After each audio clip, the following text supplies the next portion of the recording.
DFE and DRS of BRIGHTSDAR Kingdom. IQ woke up surrounded by his paraphernalia, as usual. He walked into the bathroom and showered. Then he brushed his teeth all, while contemplating his latest inventions. He exited when he was done, and he put on a pair of jeans and a tank top. He would relax this rise, he said to himself. He turned away from the many tests he was conducting. Perhaps he should give his frequency device a go in the city. That thought just crossed his mind. Dating was boring to IQ. He hated jumping through hoops, and of course keeping up with the social norms. Small talk was annoying. He picked it up and clipped it to his belt. He grabbed the Ruby card and keys to a land vehicle. Not long after, he was on his way to the entertainment district. In the center of excellence training room, Wolf, Manchu, Yellow, who is now calling herself Honeymoon for some odd reason, was doing defensive forms. Masters Lunara and Alex were working techniques, and Kudo was working with his broadsword. Eva entered the room, and then she eyed Wolf curiously. Still here? Yup, said Wolf. Good rise to you, my dear, he said sarcastically. Wish you had one, she said in her mind. But she said out loud, good rise to you, Wolf. I see you are doing well, without your partner in crime. You must mean Valor, Wolf said. It's been tough without him. But I imagine he's enjoying a happy life with a woman who actually respects him. Eva took this as a jab to her. Personally, she would respect Wolf if he didn't treat her so well. He was so powerful, but it was tarnished by his affection for her when he was with her. It wasn't even lust, the magic user barely touched her. Master Alex spoke clearly. Did you come here to train Eva? Or are you just gonna stand there like a mannequin? She vanished in a puff of smoke, and then she appeared next to him. I don't have to train as much. All I need is a few spells at the ready, she whispered to him. Being well-rounded is a benefit, Eva. Well-rounded. She said I couldn't live with being so fat. Alex rolled his eyes, as she did on occasion. You know I got your back handsome, especially for saving my skin. Master Lunara stepped towards her. You're trying to flirt with my Alex right in front of me. Be careful, woman. Alex shook his head and walked away. He was heading towards the command console. I know just how to get this stupidness to stop. Yellow didn't like what she was suspecting. A hard light drill was activated, and beings began attacking them from all sides. It was Eva's fault. We're all just having a relaxing, informative training session, and she had to come out here twisting her hips and running her big mouth. Yellow reluctantly pulled out 2 short sticks with magnetic tips. She defended herself as best she could. Manchu had a long sword, and he charged forward with enthusiasm and an upraised guard. Wolf looked around. He was surrounded, so he just leapt into the air and he stayed. They're attacking from above with magical beams. Each of his palms were glowing.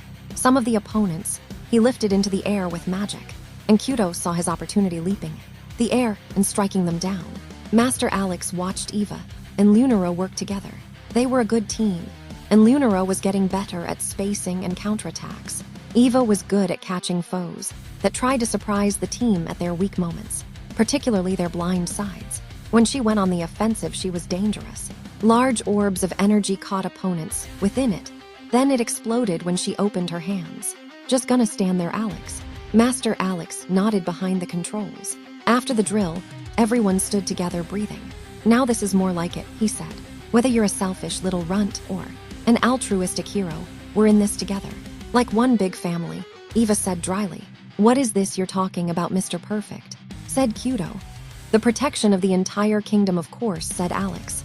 They hate us now, Master, Yellow said. So, doesn't mean they don't need us, said Alex. So they're like children is what you're saying. Wolf said.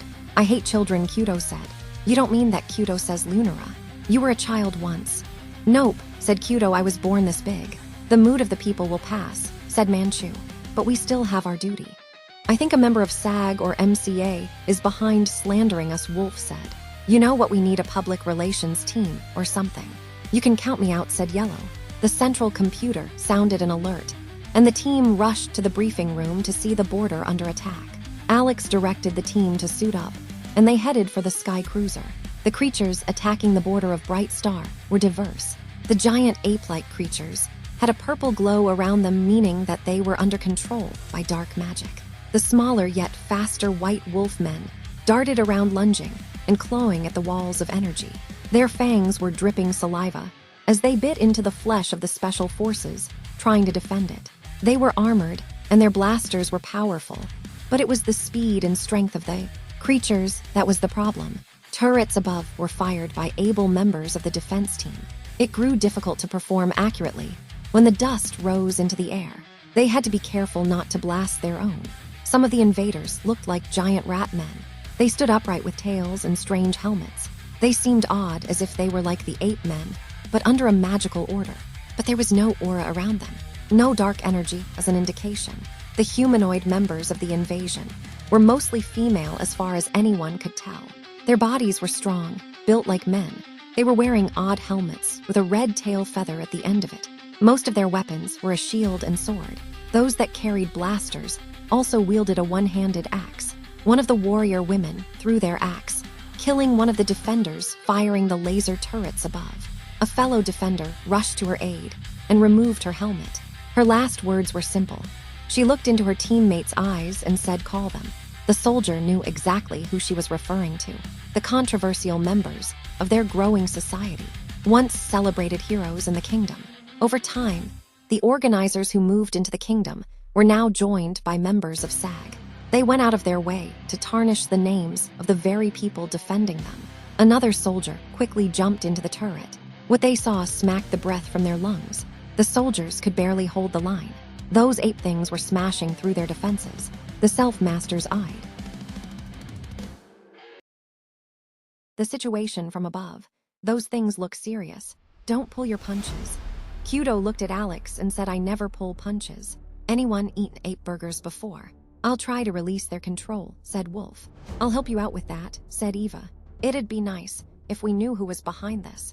"My guess," the Black Queen Lunara said. "It's possible, but we need more evidence. This invasion could be from a number of enemies." Alex said, "Our hospitality is growing if they are coming just to say hello." "Did Manchu just make a joke?" said Yellow. "I could feel a freezing underworld from up here, so what's the plan, big guy?" Wolf was talking to Alex, but Kudo intervened. "The plan is simple. Kill everything except the soldiers and the officers. Wolf, I want you to stay in the air and strike from above.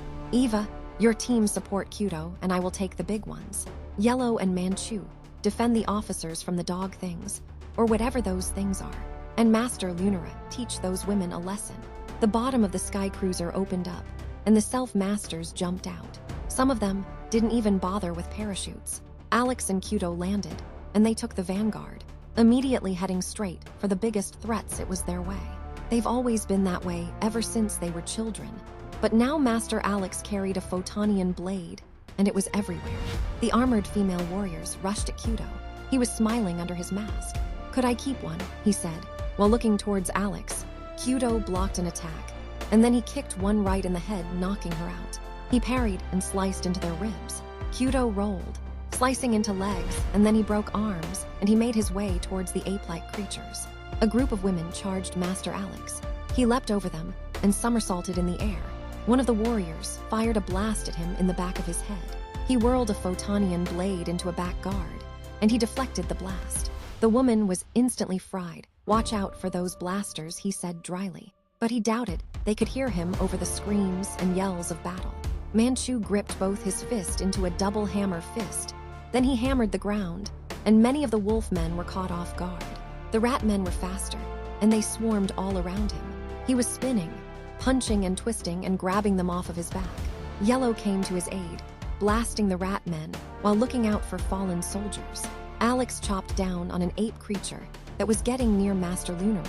His next punch folded it onto its side. It was an extremely powerful blow. Surprisingly, the creature stood up again, and that purple aura was all around him. He backhanded Alex, sending him tumbling. Master Lunara countered and fired a blast of her own. The creature seemed unshaken. The ground rumbled as he stepped towards her. It looked at her, and then it raised both its fists to crush her. Alex returned. He came back out of nowhere, punching it in the side of the head while in the air. His next punch was an uppercut that sent it into a back roll. Angered, he drew his sword and he threw it. The spinning blade chopped right through his chest and came out of its back. Master Alex caught his sword as the creature fell over.